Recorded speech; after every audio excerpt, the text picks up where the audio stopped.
คำจังหักอยู่ในใจคนผ่านก็ในหือจองตีโอเค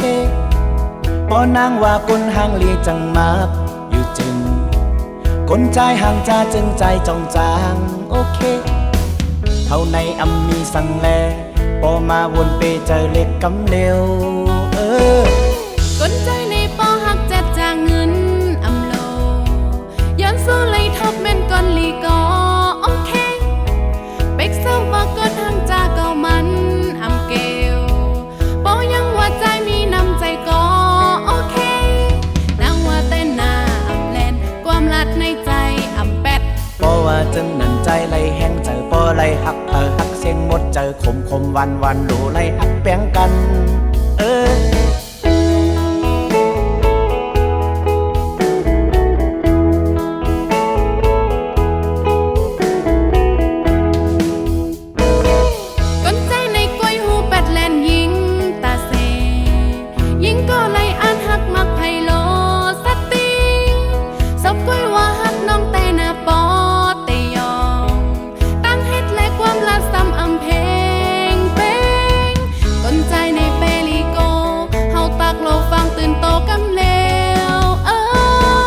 ใจในเป็นคนมีสัจจามาตาเสความเป็ดแลนเฮาในยังอำตอนมีก้วยทบพันความลัดมุสานางมายาศพก้วยว่าพอไหลคนลีก็โอเคใจว่าเตนาอำแลนความลัดเนอเจออำเป็ดเพราะว่าจึงในตั้งหัก52กึ่งมันเจ็ดจางหักไปก็เร็วคมวันดูเลยหักแป้งกันน้อก้นใจในก้อยหูเป็ดแลนยิงตาเซยิงก็เลยอ่านหักมักไพโลสติว่านั้นซบก้อยว่าหักน้องแต่นาปอเตยองตั้งเฮ็ดและความลัดซ้ำอำเพงเป้งก้นใจในเปลีโกเฮาตักโลฟังตื่นโตกำเลวไว้ทบพันความลัดมุสานางมายาศพก้วยว่าพอไหลคนลีก็โอเคใจว่าเตนาแน่นความลัดเนอเจออำเป็ดเพราะว่าจึงในตั้งหัก52กึ่งมันเจ็ดจางหักไปก็เร็วคมวันดูเลยหักแป้งกันน้อคนใจในก้อยหูเป็ดแลนยิงตาเซเตหายิงก็เลยอ่านหักมักไพโลสติซบก้อยว่าหักน้องแต่นาปอเตยองตั้งเฮ็ดและความลัดซ้ำอำเพงเป้งคนใจในเปลีโกเฮาตักโลฟังตื่นโตกำเลว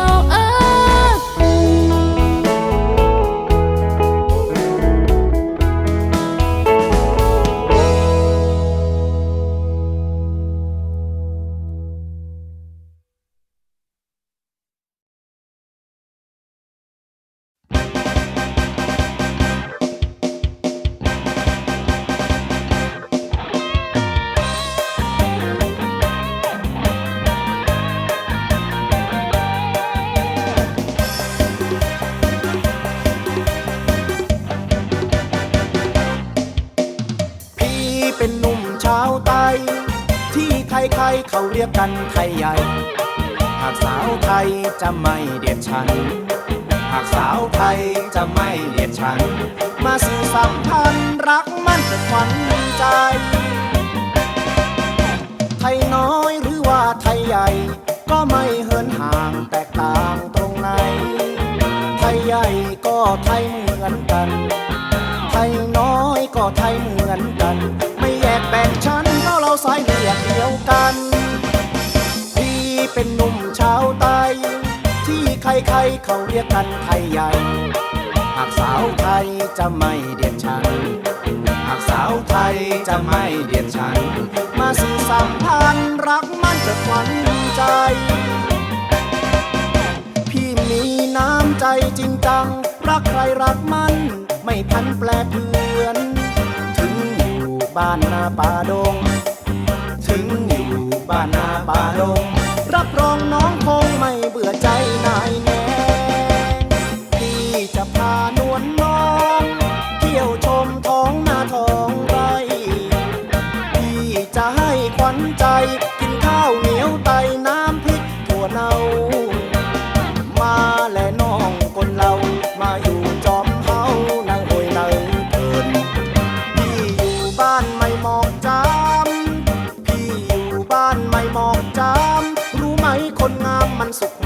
สำราญ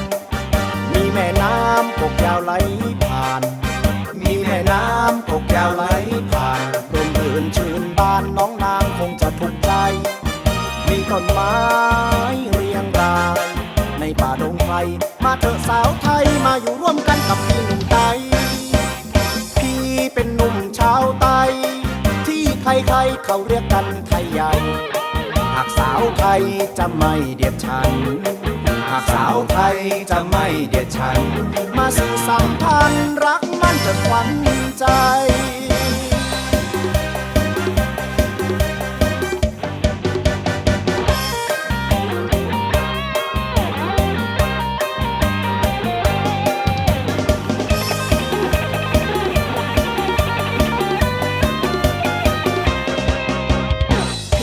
จะพานวลน้องเที่ยวชมท้องนาท้องไร่พี่จะให้ขวัญใจกินข้าวเหนียวไตน้ำพริกถั่วเน่ามาและน้องคนเรามาอยู่จอมเฮานางหวยนางเถินพี่อยู่บ้านไม่มองจามพี่อยู่บ้านไม่มองจามรู้ไหมคนงามมันสุขหัวใจสำราญมีแม่น้ำกกยาวไหลผ่านมีแม่น้ำกกยาวไหลผ่านร่มรื่นชื่นบานน้องนางคงจะถูกใจมีต้นไม้เรียงรายในป่าดงไพรมาเถอะสาวไทยมาอยู่ร่วมกันกับพี่หนุ่มไทยพี่เป็นหนุ่มชาวไต้ที่ใครๆเขาเรียกกันไทยใหญ่หากสาวไทยจะไม่เดียดฉันหากสาวไทยจะไม่เดียดฉันมาสื่อสัมพันธ์รักมันจะขวัญใจ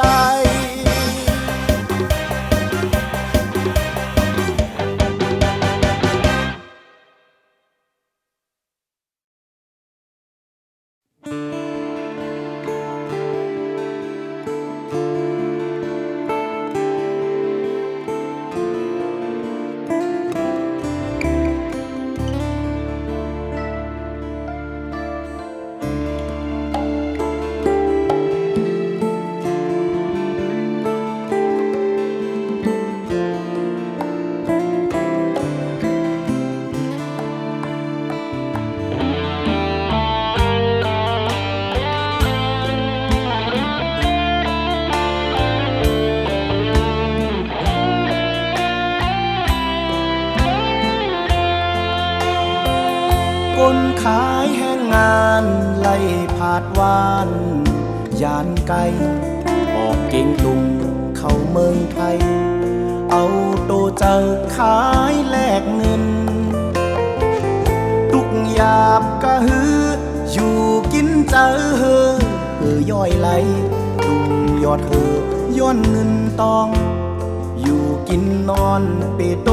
กินเมาขายแห้งงานไล่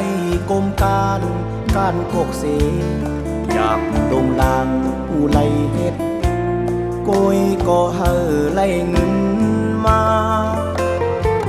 เล่งปากเล่งตองเล่งพี่น้องเปิ้มองไหลกินมีอยู่ไกลก็กลุ่มมองเปิ้ก่อนหน้าน้องปีอ่อนหน่อยมาอยู่เมืองไทยจอใจอยู่ก็โตกินเปิ้แทงอำหึงตาวายปอกขึ้นเก่งตุงเก็บออมเงินตองตาซื้อโคมมือฝากน้องปีเธอหันเธอหอบเงินเต็มทงมือย้อนถามน้องอย่าไปไว้โหขายแห้งกว่าแทงตึกมีเอ็นแห้งสู้อยู่ลมถวยเจอยังมีอยู่อ่านคัดเจอตาปุ่นต่างเฮินไล่ผ่านเมืองมาอยู่โตกินนอเฮากนเมืองไตวนถึงว่านเยินอำไลกาไลห้องเป็นเสียงเพลงความ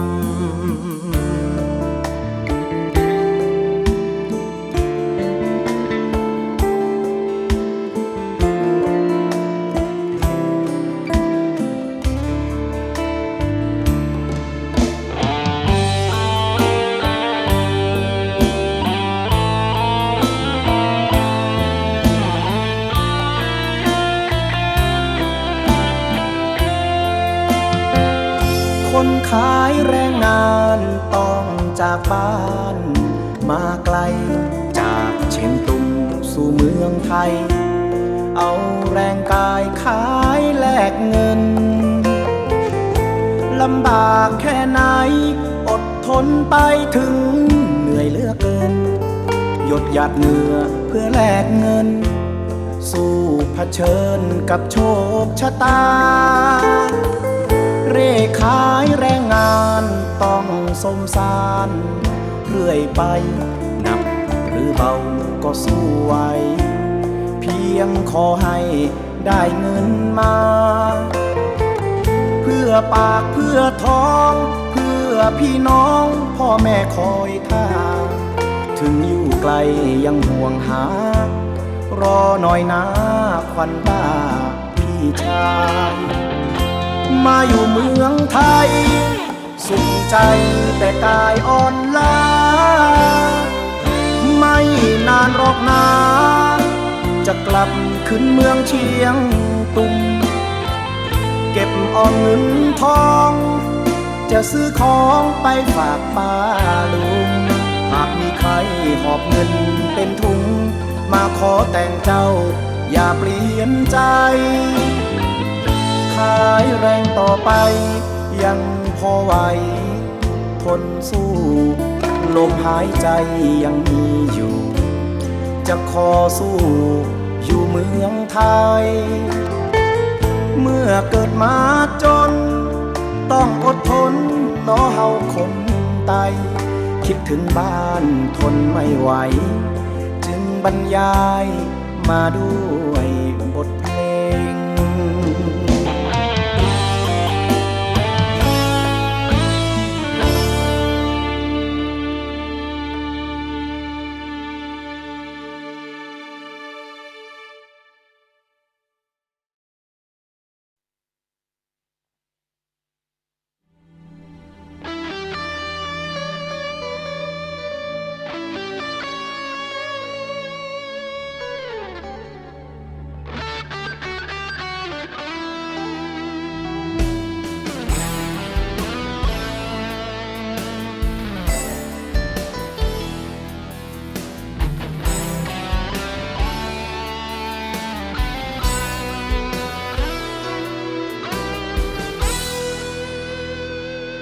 ที่เราเลิกกันไม่ใช่เพราะมือที่สามได้โปรดอย่าถามว่าใครนอกใจก่อนกันเพราะว่าคนอื่นไม่เคยมีใครสำคัญแต่เราไม่เข้าใจกันจึงต้องมีวันเลิกรา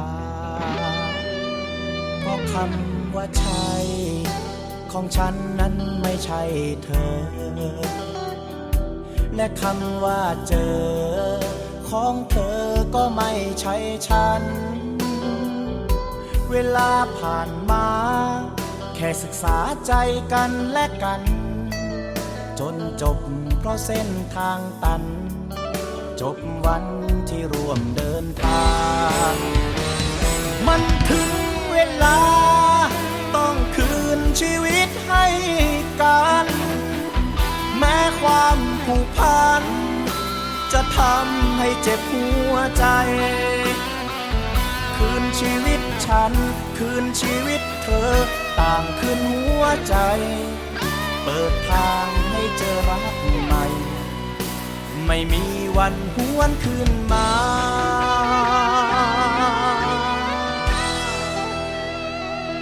ให้เธอได้เจอกับคนที่เธอใฝ่ฝันเพราะชีวิตฉันคงทำได้เพียงเท่านี้เมื่อเลิกกันไปต่างคนคงเจอสิ่งดีหยุดการทะเลาะเสียทีไม่มีวันไปกันได้เลย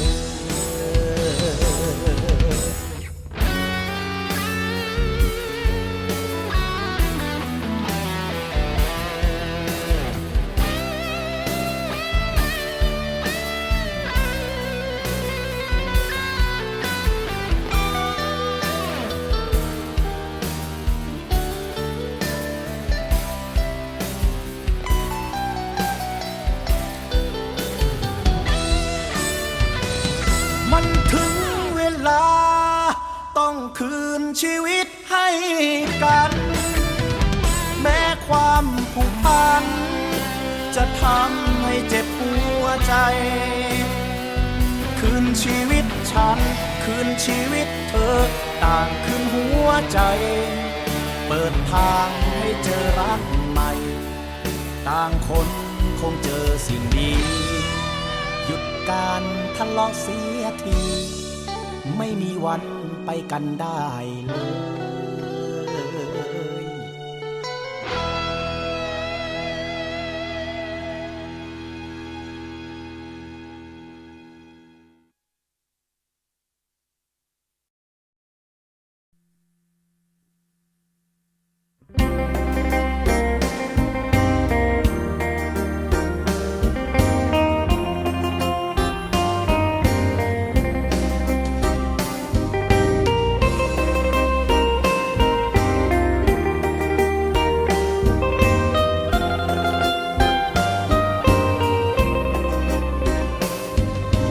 งานปอยสร้างลองเจอน้องนางควันตาเธอยิ้มส่งมาช่างบาดหัวใจ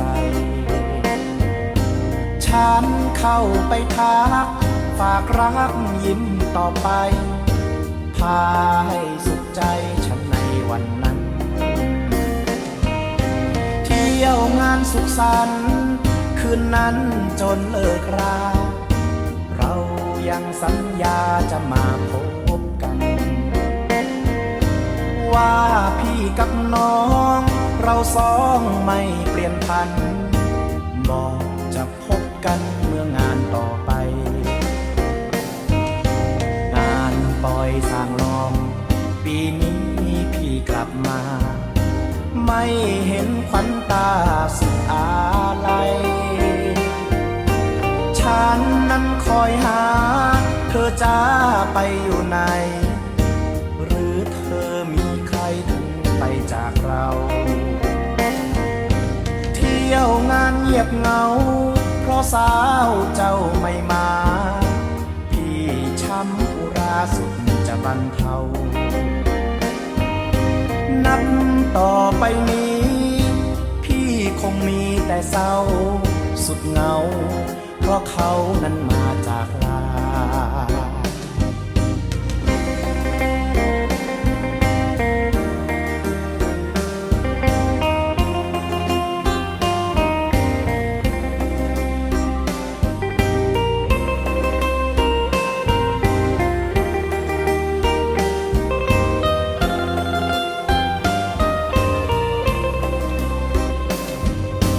งานปอยสร้างลอง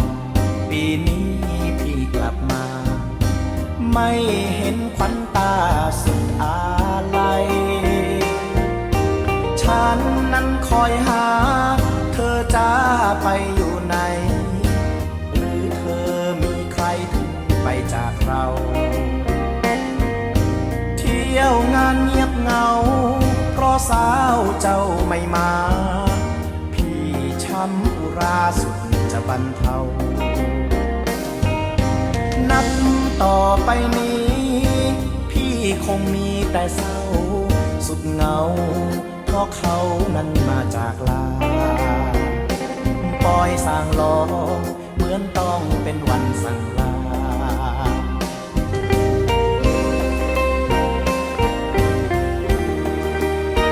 ห้องปอยสร้างลองนางน้องสังมีอยู่เลย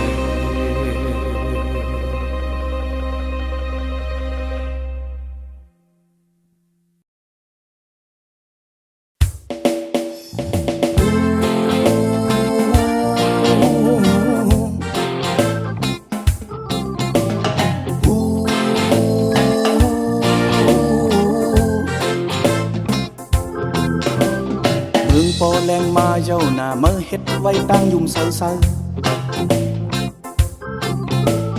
ปลายวนมาเจอป่นว่าอย่าซิมไว้หน้าวุดแปดไก่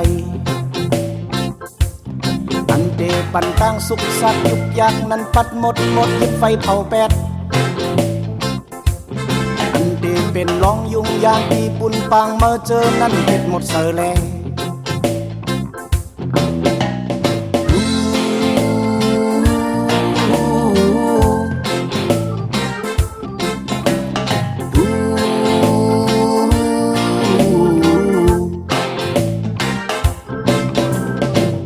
ยามเมื่อเจอป่นกว่าไหวตัวขึ้นยอมเมื่อเป็นแนงเจอข้าวยามเมื่อตึกตังนำซิมแป้งแห้งเมื่อเฮยุงโตอันเตเอาเมื่อลุกลับลุกคานั้นยิบลายฟังเมื่อเสเก็ตเคอันเตจันเมื่อตกหาตังซุ่มกันเนอข้าวตังเมื่อเบเฮมีวันไหนเอามันเป็นวันอย่านึกเธอเลยไว้เมามางเงาแรงเปิงมาหน้าเมืองใส่จุ่มน้ำกัดมาเฮาหาวแห้งสิเกิดบายวนมาแล้ว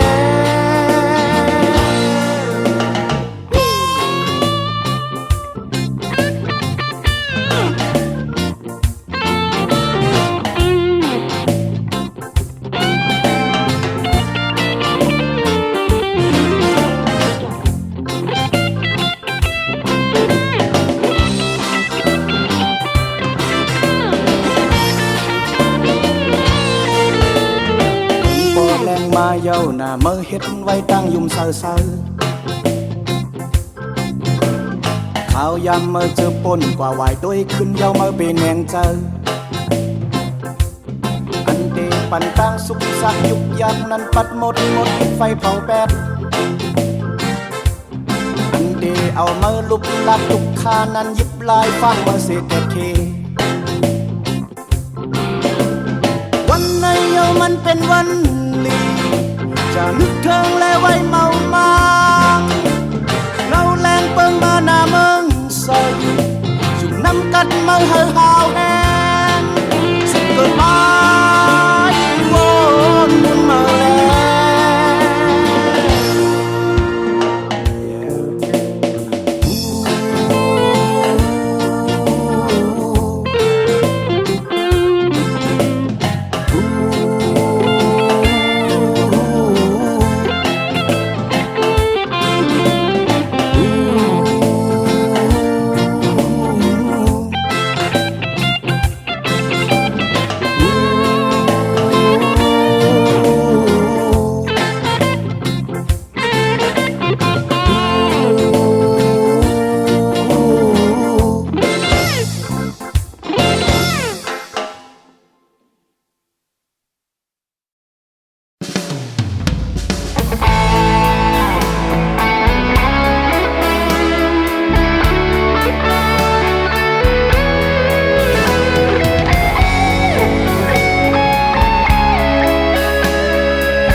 น้ำหือเข้าปางลาย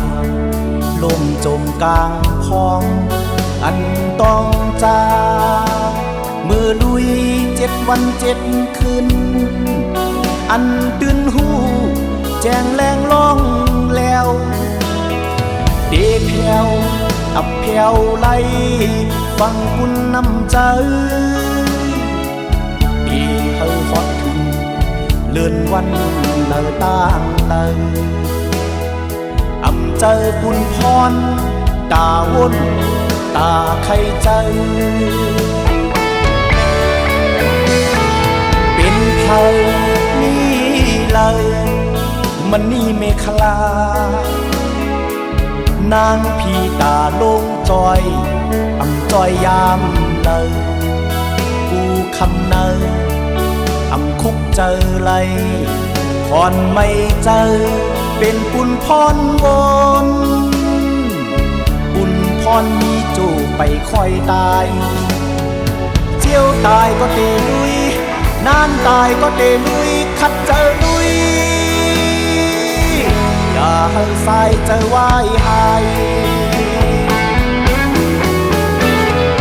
แค่เลือเสียยอมการคานเอินกูเปิ้นว่าอำเจอก็ใจมันปลายวนบุญพรลุยบุญพรลุยบุญพรลุย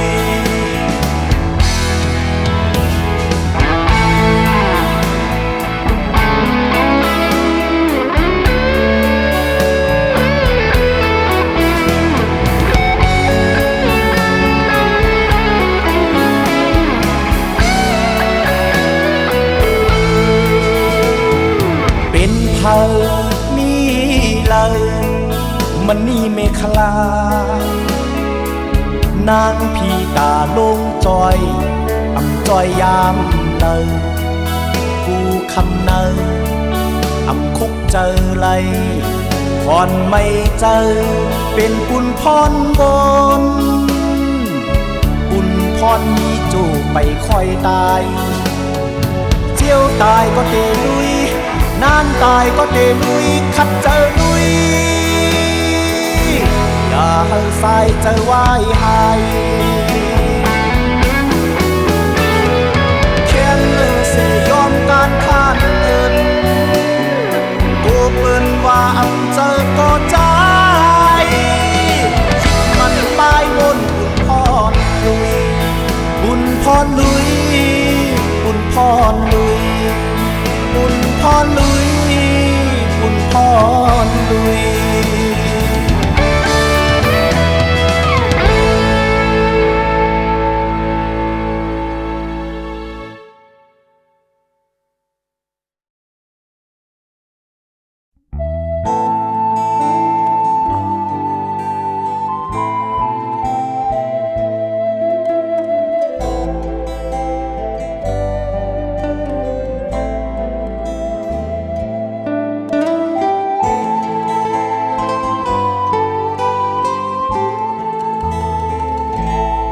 น้ำตาข้าหลั่งรินรดแผ่นดินไทยเมื่อศูนย์รวมใจของชาวไทยเสด็จสู่สวรรค์เราชาวไทยใหญ่แผ่นดินฝั่งซ้ายเจ็บไม่ต่างกันกษัตริย์ในใจเรานั้นไปสู่สวรรค์แสนสุดอาลัยเคยได้อาศัยร่มเงาพระบารมีองค์พระจักรีเป็นดังบิดาของคนเครือไตพ่อหลวงของเราต้องมาจากไปเสด็จสู่สวรรค์ขาลัยชาวเครือไตต้องหลั่งน้ำตาน้อมส่งวิญญาองค์ราชาเสด็จสู่สวรรค์จากนี้ไปจนชั่วการจงรักภักดีไม่มีเสื่อมคลายข้าจะจดจำเอาคำพ่อสอนไปจนวันตายเราชาวแผ่นดินฝั่งซ้ายสุดแสนอาลัยพระเจ้าแผ่นดินชนชาวไตซึ่งในพระบารมีองค์พระจักรีปกป้องดูแลขจัดพ้องภัยดุจดังลูกหลานที่เป็นเชื้อชาติเผ่าไทยวันนี้พ่อมาจากไปเชื้อชาติคนไตน้อมส่งวิญญาณ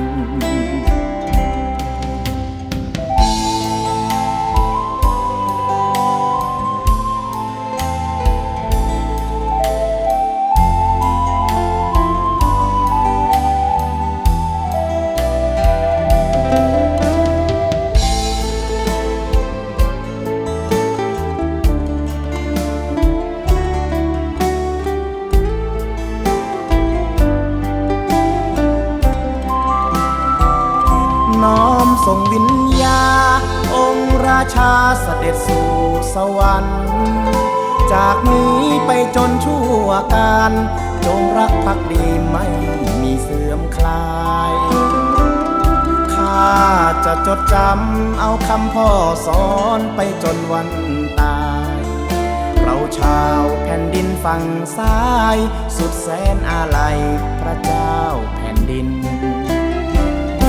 น้อมส่งวิญญา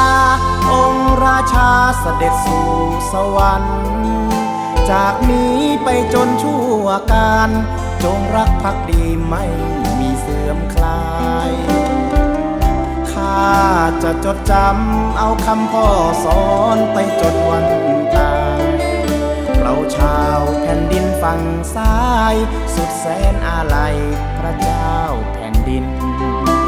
เราชาวแผ่นดินฝั่งซ้ายถวายความอาลัยพระเจ้าอยู่หัว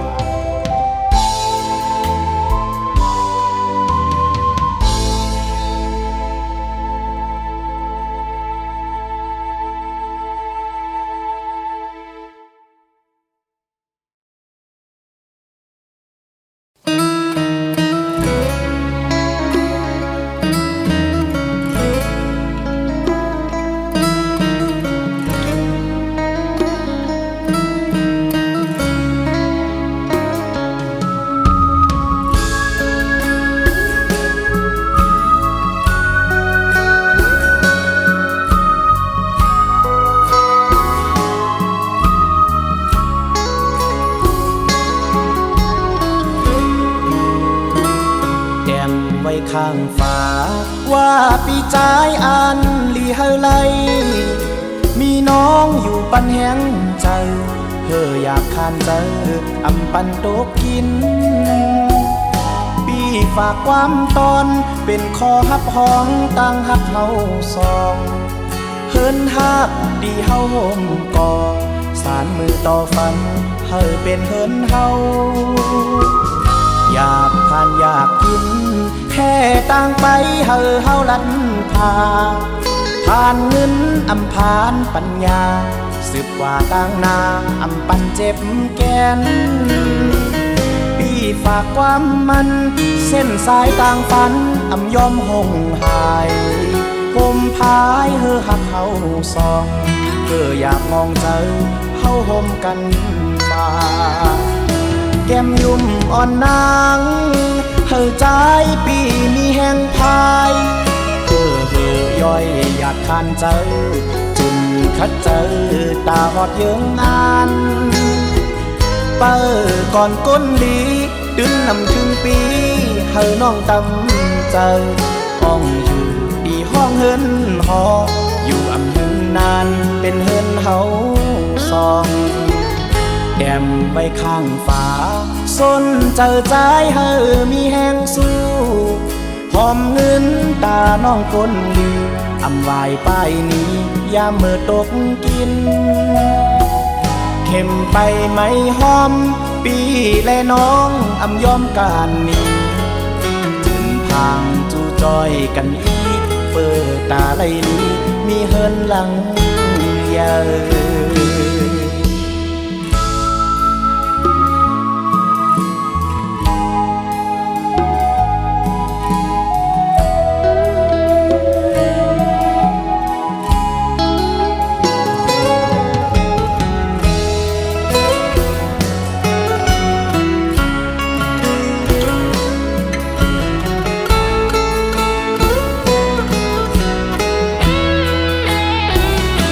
แก้มยุ่มอ่อนนางใจปีมีแห่งพายย่อยอยากทานเจอจึงคัดเจอตาหอดเยื้องงานเปิดก่อนก้นลีดึงนำถึงปีข้างน้องตำใจห้องอยู่ดีห้องเฮินนออยู่อำหึงนานเป็นเฮือนเฮาสองขอกวางยิ้มฟ้าส้นเจอใจมีแห้งสู้หอมเงินตาน้องก้นลีอำวายป้ายนี้ยามมือตกกินเข็มไปไหมหอมปีและน้องอำยอมการนี้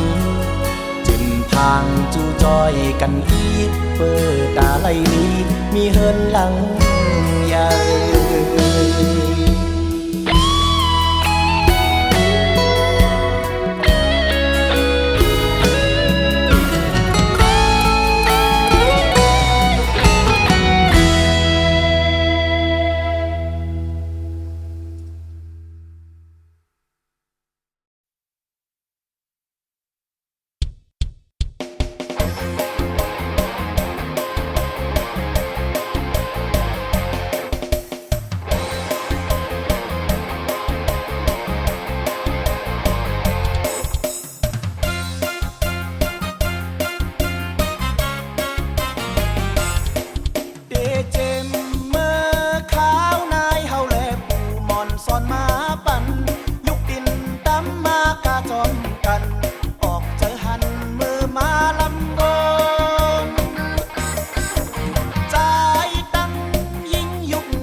อกลาดแล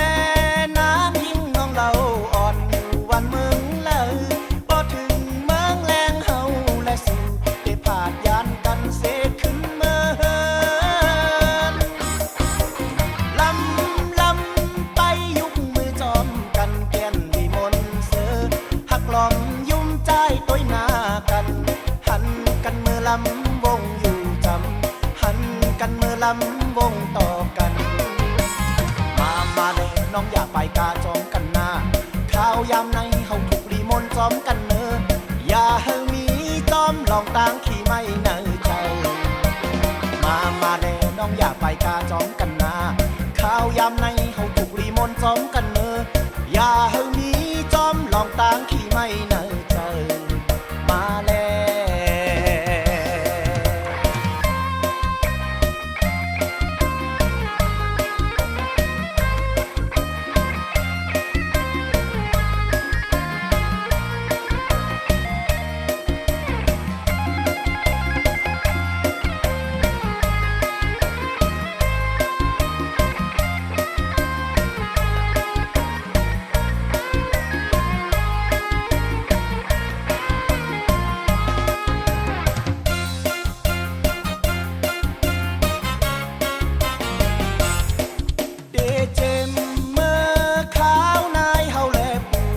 สอนมาปั่นยุกดินตำมากาจอมกันออกเจอหันมือมาลำวงใจตั้งยิ่งยุกมือจอมกันแก่นวิมลเสือหักหลอมยุ่มใจต้อยหน้ากันหันกันมือลำวงอยู่จำหันกันมือลำวงต่อกัน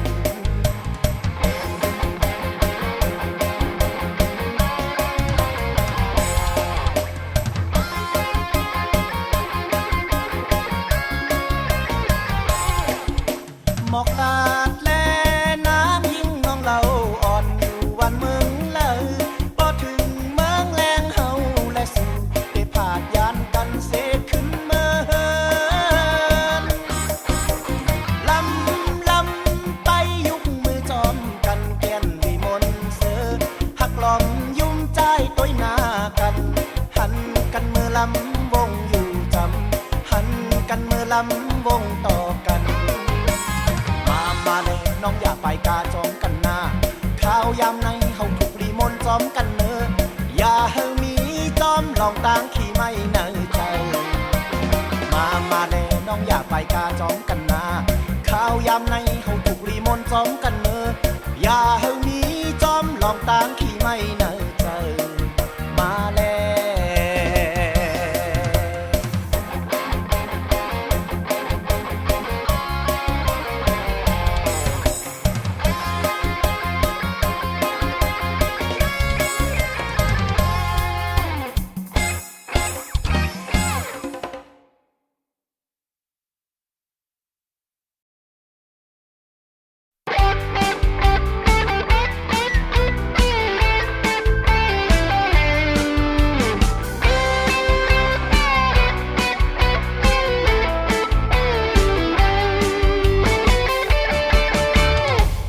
โอ้ยก็เสกกินเหล้าเมา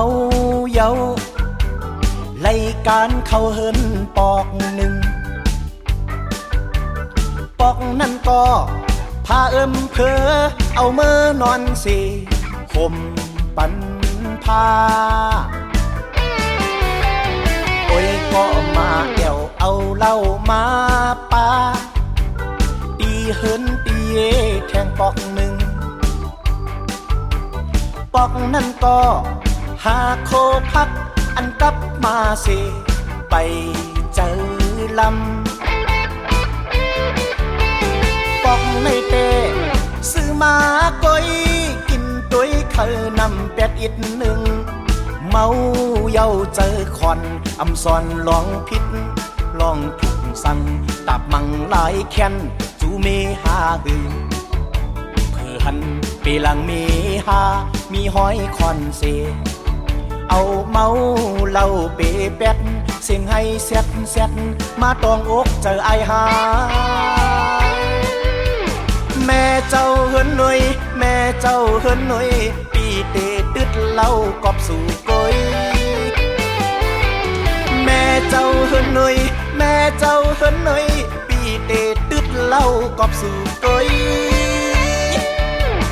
อย่าไปกินโคเล่นซองออกปลายแป๊บปีก้นเมาเหล้า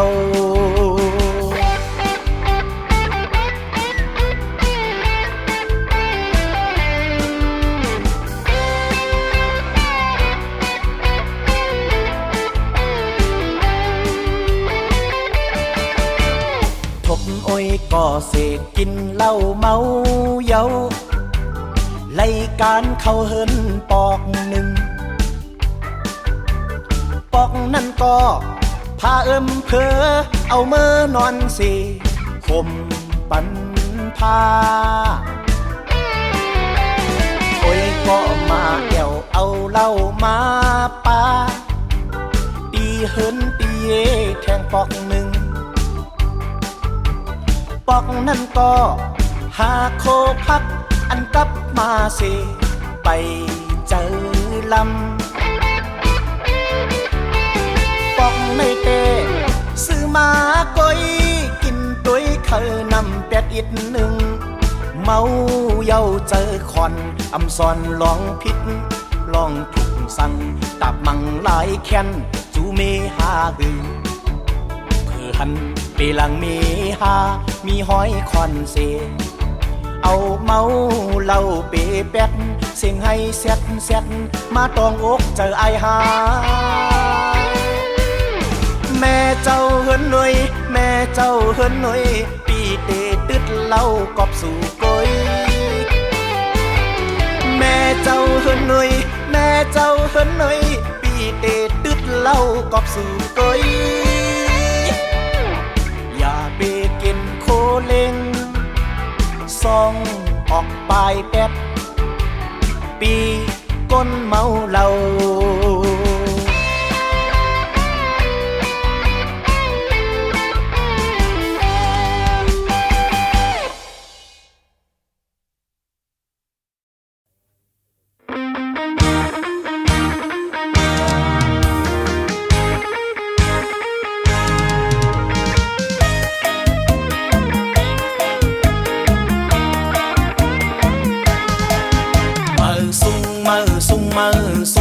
ข้าชายล้อมบุญย้อนเมื่อสูงขึ้นใหญ่พี่น้องไตกูดีกูกูจอดกูเมืองมาห่มจมบนจมยอเมื่อเลยมีปอยมีลามเดเลยยินเสียงความปันแห้งผู้ทรงความแต้มด้วยมางเจอกอลีทอมสักขาหะยืนมือเข้าจอยสอนเป็นมาหมอความอ่อนกอบเพ่งความมันเจ้าเมื่อสูงเมื่อสูงเมื่อสูงข้าใจล้อมบุญย้อนเมื่อสูงขึ้นยาวพี่น้องใจกูดีกูกูจอดกูเมืองมาห่มจมบนจมจอไปเนอเส้นทางปลายมอนห้องฝากเสียงความเนอกับบ้านไทยเมื่อย้อนฝากเสียงความย้อนเนออกเนอใจห้องฝากเสียงความเฮอป้อมนตนเจออย่าเฮอกนเมืองไตทบลองสุกไม่ด่างลงเมื่อสูงเมื่อสูงเมื่อสูงข้าใจล้อมบุญย้อนเมื่อสูงขึ้นยาวพี่น้องไตกูดีกูกูจอดกูเมืองมาห่มจมบนจมยอ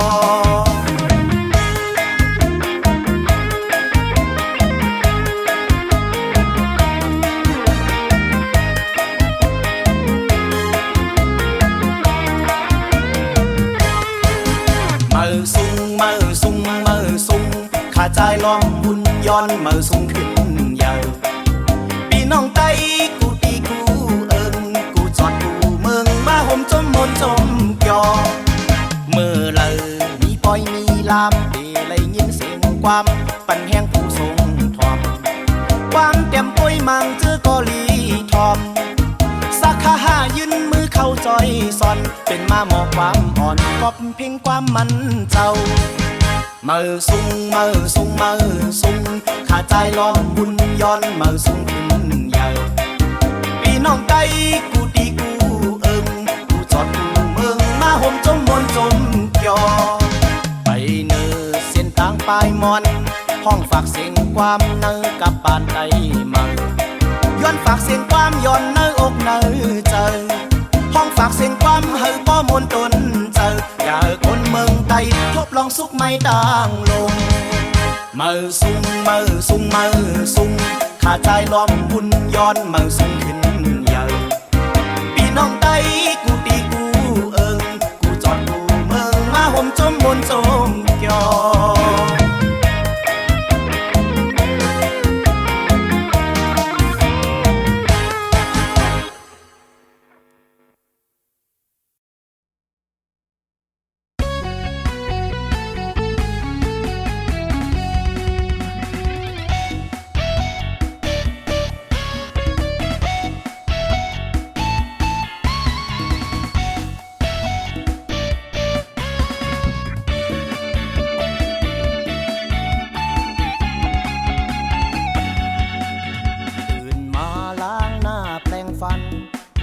ชนชั้นขั้นกรรมกร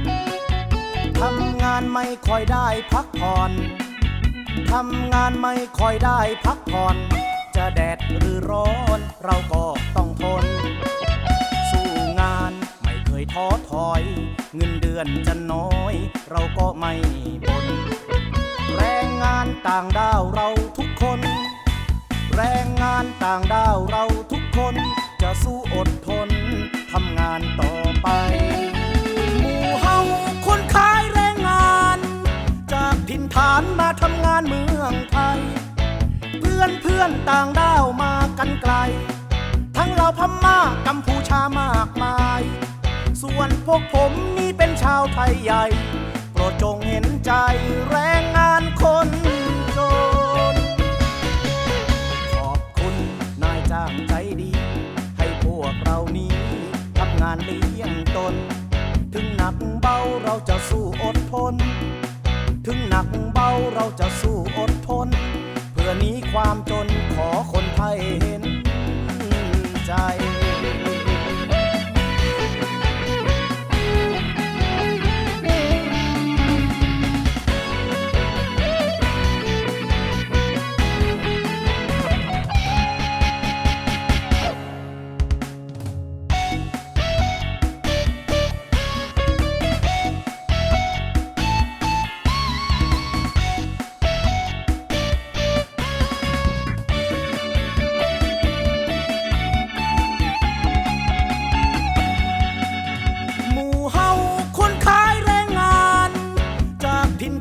มาทำงานเมืองไทย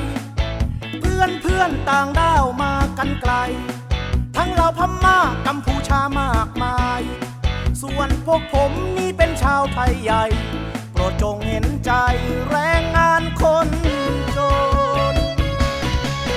ขอบคุณนายจ้างใจดีให้พวกเรานี้ทำงานเลี้ยงตน